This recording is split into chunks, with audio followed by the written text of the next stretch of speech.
Well, hey there, I'm Josh, and I wanted to share with you real quick our discipleship and outreach journey, kind of the workflow that we have in place. And it's really simple. It starts with going from not knowing people to an event, communicating with them, visiting for worship, getting plugged in a small group, and then volunteering to serve. And this has been really impactful. And one of these elements was the kind of missing component for us that when we invested in it, we've begun to see long-term growth and impact.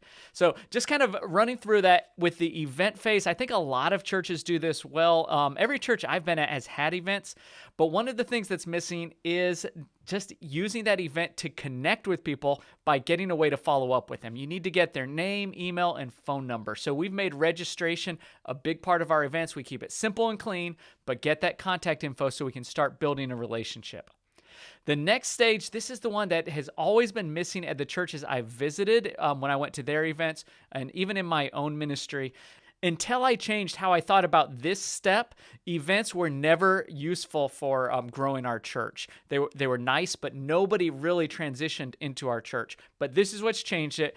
We began to communicate consistently and relationally. So instead of just having somebody come and then never follow up, we follow up over time. So we build a big list who are reaching out to people, but it's more about how are you doing? How can we pray for you?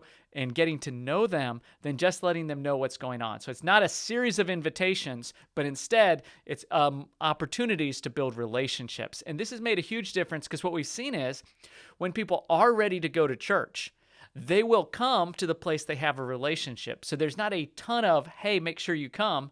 But once they're ready, they do come to you. And so I found that people who show up at worship, who you've already been talking to, it is so much easier to connect with them. And then, because you already know each other, you already have some type of relationship. And then when people arrive to worship, we focus on helping build connections with people, helping them meet people at worship, the pastor, other church members, etc. Next, getting them plugged in small groups.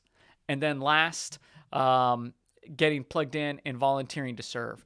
And just this past week, we had a big on-ramp opportunity. We had a ministry fair at our church where everyone was invited to sign up.